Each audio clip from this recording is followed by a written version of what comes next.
ini pintu masuk yang paling bagus. Oke. 1 triliun. Untuk membenahi negeri ini. Ya, bisa mengungkap suap-suap yang lain. Saya yakin jaksa bisa mengembangkan ini.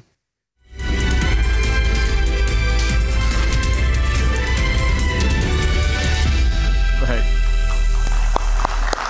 Sampai di sesi terakhir Rakyat Bersuara, saya berikan kesempatan pada Prof. Gayus untuk menyampaikan yang pertama kali. Silakan, Prof. Saya ingin menyoroti mengenai uang 1 triliun. Zarofrikar. Zarofrikar untuk Ya. bisa mengembang kepada proses dari mana ke mana. Ada satu adagium yang menyebutkan money can talk. Uang bisa berbicara. Dalam pandangan saya, uang ini harus bisa berbicara.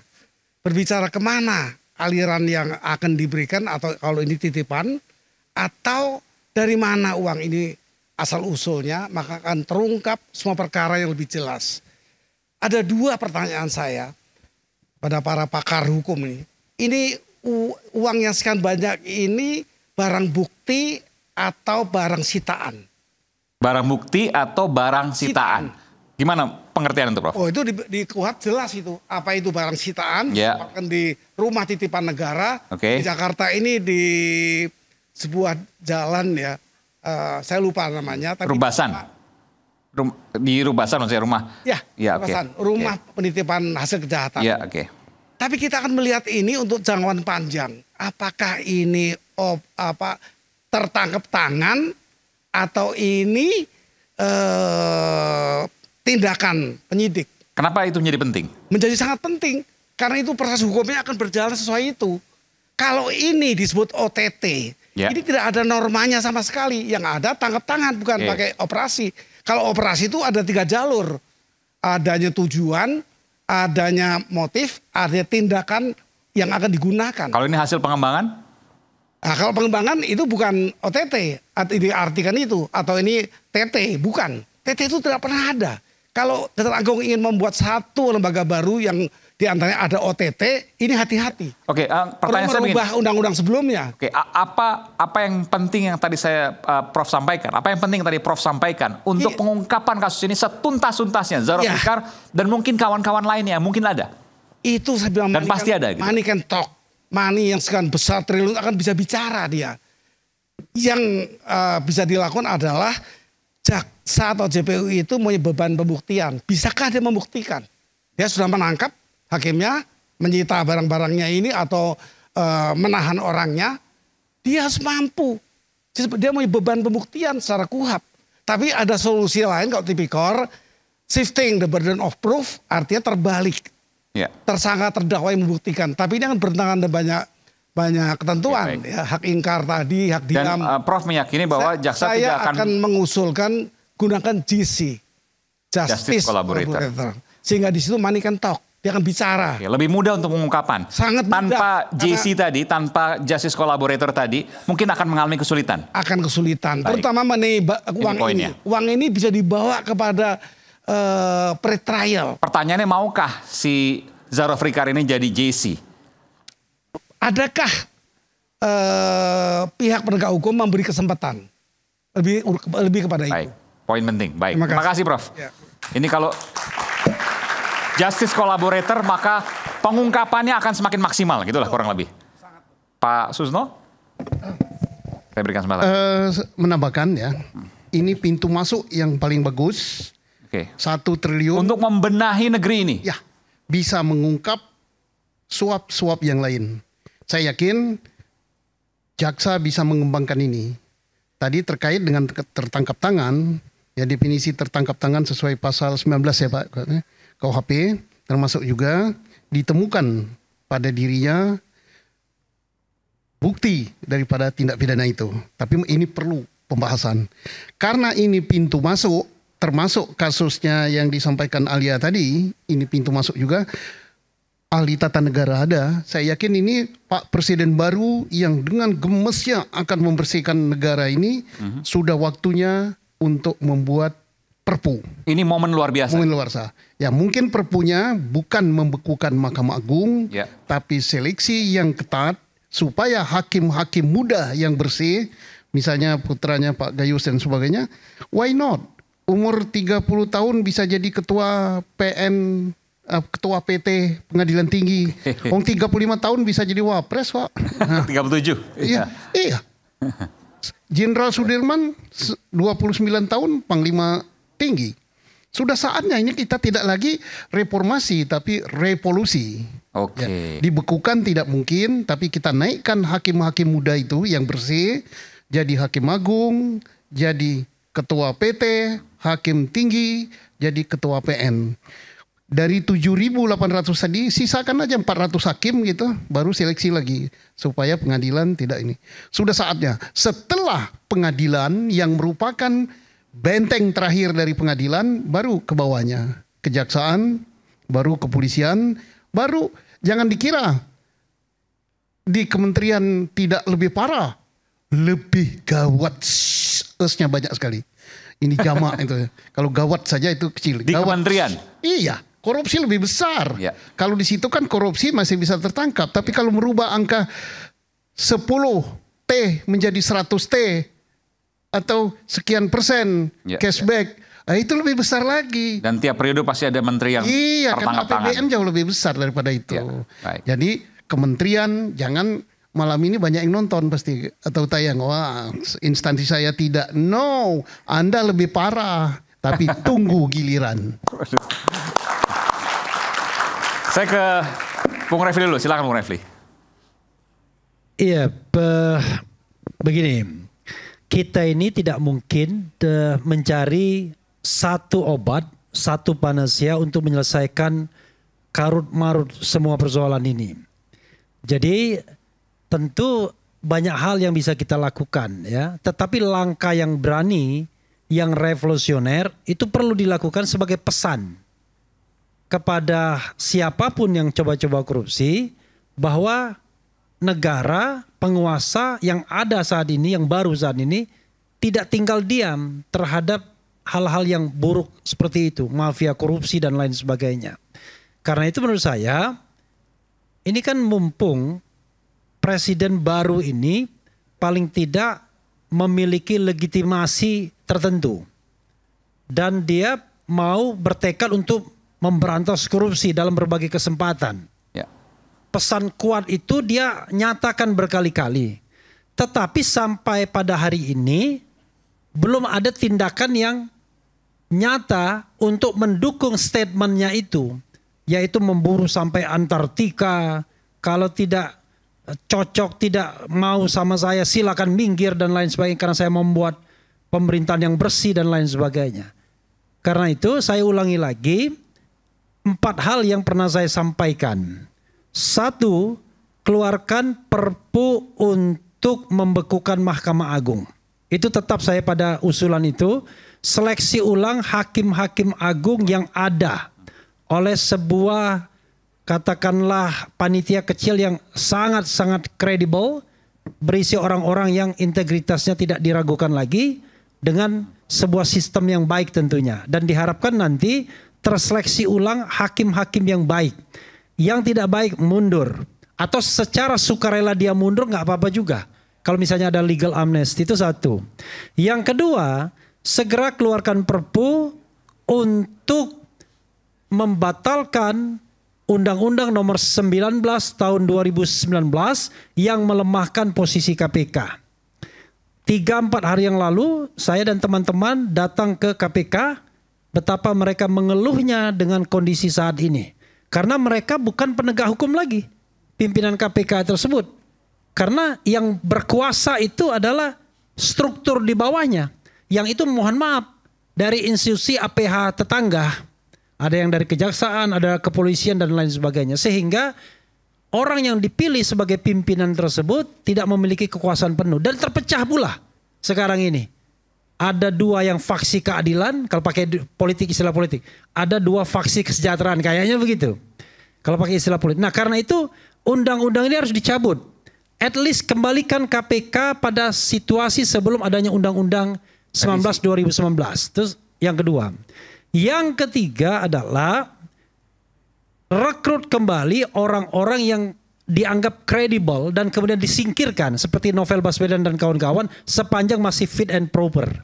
Karena investasi negara ini sudah terlalu besar untuk mendidik mereka. Kan dulu lumayan KPK itu. Padahal untuk mendidik seorang penyidik itu tidak mudah, tidak murah. Yang paling penting itulah integritasnya itu juga tidak mudah dibentuk. Nah, mereka dikembalikan sepanjang fit and proper. Itu yang ketiga. Yang keempat, the last but not least, tarik kembali seleksi KPK yang sudah disampaikan DPR. Kita mulai ulang lagi seleksi KPK untuk menunjukkan proses yang lebih transparan, lebih partisipatif, lebih terbuka, agar bisa diharapkan terpilih KPK atau pimpinan KPK yang sangat kredibel, orang terbaik di Republik ini. Bukan orang bermasalah, ini mohon maaf saya harus sebut nama, seperti Firly, ya kan, seperti Gufron, atau seperti yang lainnya. Bayangkan, pimpinan KPK kemudian tiba-tiba terlibat soal KKN. Itu menurut saya hal yang tidak bisa kita benarkan. Makasih, itu saja. Makasih. Assalamualaikum warahmatullahi wabarakatuh. Waalaikumsalam warahmatullahi wabarakatuh. Dari KAI silakan. Iya, mungkin untuk kasus Tanur ini, ya ZR ini mungkin sebagai momentum lah untuk kita, untuk Komisi Yudisial paling tidak mengingatkan kepada para hakim bahwa saudara, para yang mulia hakim, ketika Anda dilantik menjadi hakim itu menjadi wakil Tuhan, bukan untuk menjadi pedagang putusan. Jadi tetaplah pada komitmen itu, segala kuasa, intervensi, atau iming-iming apapun tidak bisa Anda terima, karena Anda setiap kali membaca putusan Anda selalu mengatakan demi keadilan berdasarkan ketuhanan yang Maha Esa. Artinya hanya kuasa Tuhan yang berhak mengintervensi Anda. Baik. Singkatlah. Lalu untuk Mahkamah Agung dan jajaran yang sampai bawah, saya minta memahami dan menyadari bahwa lembaga Mahkamah Agung ini bukan hanya milik para hakim, tapi milik bangsa dan negara ini. Dan kalau memang ada persoalan di dalam kelembagaan tersebut, maka izinkanlah kami yang punya concern, punya harapan dan keinginan supaya Mahkamah Agung ini menjadi peradilan yang agung, maka izinkanlah kami ini untuk ikut serta membenahi, baik secara kelembagaan dan juga oleh masyarakat umum. Terima kasih. Baik, terima kasih. Dan mudah-mudahan KAI terus semangat untuk mengawal kasus apapun yang menjadi perhatian masyarakat dan juga kasus untuk keadilan masyarakat. Singkat saja Pak. Ya, saya kira kalau dalam kasus-kasus mafia peradilan, ya, tidak bisa kita hanya menghukum, ya, mengkondem, ya, tidak hanya menghukum hakim atau jaksa atau apa hal lain. Ada unsur juga yang selama ini sudah terbukti, ya, unsur advokat ini ikut berperan seperti itu, ya. Jadi harus ada semacam strong commitment, ya, komitmen yang kuat dari kalian advokat untuk tidak terlibat, tidak memperpanjang keterlibatannya dalam kasus-kasus mafia peradilan. Dan kadang-kadang kita mulai dengan hal formal, misalnya MOU antara organisasi advokat dengan IKAI misalnya atau dengan KAI dan segala macam. Ini penting juga karena selama ini yang dihukum hanya hakim, jaksa atau advokat masuk penjara, tapi mencabut lisensi seumur hidup tidak pernah diberikan kepada advokat. Ini penting karena sudah terbukti dalam setiap kali OTT, dalam setiap kali proses peradilan itu terbukti ada unsur advokat di dalam perkara-perkara judicial corruption. Baik. Dan gini juga, judicial corruption start from judicial ethic, ya kan? Jadi korupsi peradilan itu mulai dari pelanggaran etik. Saya sepakat, ya, saya sepakat karena praktek selama ini memang terjadi. Kalau seorang hakim, majelis hakim memanggil satu pihak, dia menyertakan pihak lain dalam terlibat. Ini sebetulnya bukan tidak dilakukan apa-apa terhadap reformasi peradilan, ya kan? Sudah dimulai misalnya ada e-court, ya, peradilan elektronik untuk perkara-perkara perdata, ya, pidana juga, kecuali pemeriksaan saksi dan alat bukti misalnya. Sudah dimulai. Kemudian ada namanya pelayanan terpadu satu pintu, PTSP. Ini sudah mulai. Yang terjadi ini judicial corruption itu adalah satu yang sifatnya eksepsional. Ya, satu eksepsional artinya ini sudah ada unsur formalnya, tidak bisa bertemu hakim, tidak bisa ini segala macam, dan masuk pengadilan hanya dengan cara-cara formal. Ada perbaikan situ. Penyimpangan. Jadi penyimpangan sebetulnya harus diteliti, dan saya sudah melakukan penelitian ini sejak tahun 96. Rekomendasi sudah mulai, tapi di Mahkamah Agung ya sebagai Mahkamah tinggal Agung, implementasinya berarti ya. Di Mahkamah Agung ini tidak terbukti bagaimana kita bisa implementasikan keterbukaan peradilan. Mati alatnya. Makasih. Ada yang ingin sampaikan lagi? Prof Har, silakan. Saya ingat pada akhir tahun lalu, kami bagian dari tim percepatan reformasi hukum. Ya. Jadi beberapa hal yang tadi diungkapkan, saya teringat lagi nih, emang sudah kami usulkan. Seperti yang disampaikan tadi, perlu ada secara kelembagaan, perlu ada perbaikan undang-undang tentang KPK. Kemudian yang berkaitan dengan pejabat-pejabat pengadilan, kepolisian, kejaksaan dan lain itu, kita minta mereka dilakukan evaluasi kembali, ya, para pimpinannya dulu. Jadi mulai dari pimpinan, karena kan saya lupa ada yang mengatakan ikan itu busuk mulai dari kepalanya. Ya. Jadi kita minta semua pimpinan lembaga-lembaga hukum ini dievaluasi kembali. Dan kalau mereka ada yang mau ditempatkan, maka harus melalui satu proses fit and proper yang proper. Bukan fit and proper yang politis. Kita nggak mau yang politis, tapi memang yang dilakukan oleh orang-orang yang memang memiliki kualifikasi yang diperlukan. Dan kemudian kita juga berharap bahwa apa yang dilakukan, apa yang terjadi terjadi pada hal-hal semacam ini yang berkaitan korupsi itu harus segera diselesaikan, dan itu harus mulai dari dalam sendiri. Mereka harus mulai. Jadi tadi yang saya katakan, pengawasan ya sudah ada aturannya loh. Aturannya semua sudah ada tapi tidak dilaksanakan. Dan sebagai the last bastion of justice, saya kira Mahkamah Agung punya mandat utama, punya kewajiban utama untuk melaksanakannya.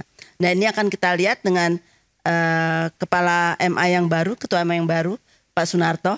Ya, kita harap akan lebih baik lagi untuk melakukan pembersihan pada para hakim. Dan ada harapan besar dari Pak Sunarto itu, karena yang saya dengar Pak Sunarto ada banyak yang memuji terkait dengan integritasnya.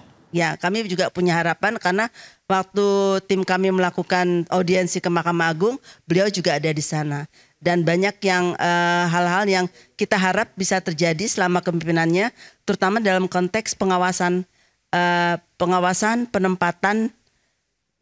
penempatan dan saya lupa satu lagi mutasi. Ya, karena itu adalah hal-hal yang nampaknya menjadi acap kali dianggap bisa dijual belikan. Kita sebut jubelbab. Jual beli jabatan, jubelbab. Dan itu buat sangat jelas. Walaupun benar Pak Susno bilang tadi, ini bukan hanya terjadi di lembaga penegak hukum yang 3 ini saja, tapi di berbagai kementerian juga terjadi. Dan kita harap sepakat tadi mendorong presiden yang baru untuk menegakkan apa yang sudah dia katakan. Jadi kalau pemimpin itu dilihat apakah kata-katanya itu akan dilakukan. Jadi harus ada satunya kata dengan perbuatan. Nah, itulah yang kita harap dari Pak Presiden. Terima kasih. Baik. Last but not least, paling terakhir, Alia ada yang mau disampaikan, singkat saja silakan. Terima kasih banyak. Mungkin kasusnya mama saya itu merupakan benar-benar kasus yang menjadi contoh gitu. Dan memang harusnya hukum itu memang untuk masyarakat dan bukan untuk penguasa gitu kan. Namun sayangnya yang terjadi di Indonesia sekarang itu banyak masyarakat Indonesia yang dikriminalisasi dan dizolimi. Janganlah mungkin dari pihak APH itu tuh maulah menzolimi atau mengkriminalisasi masyarakat yang tidak bersalah untuk penguasa. Semoga di kasusnya mama saya mungkin dari pihak KY juga bisa membantu untuk memantau dan mengawasi, karena memang mama saya itu tidak melakukan tindak pidana apapun dan tidak bersalah. Mungkin kesalahannya itu hanya membayar lunas unit apartemen 12 tahun yang lalu. Mungkin dari saya itu aja. Terima kasih banyak. Baik, luar biasa. Praktik maklar kasus tidak putus-putus bahkan dianggap berakar di lembaga peradilan. Kepada siapa kita bisa percaya jika hukum pun bisa dibeli tunai? Kepada siapa keadilan rakyat bisa dicari jika wakil Tuhan di bumi tergiur haramnya pundi-pundi? Publik butuh pembuktian bahwa lembaga peradilan bisa kembali tegak berdiri menyuarakan keadilan walau langit runtuh. Saya Aiman Wicaksono undur diri, sampai jumpa di Rakyat berikutnya, Rakyat Suara berikutnya. Salam.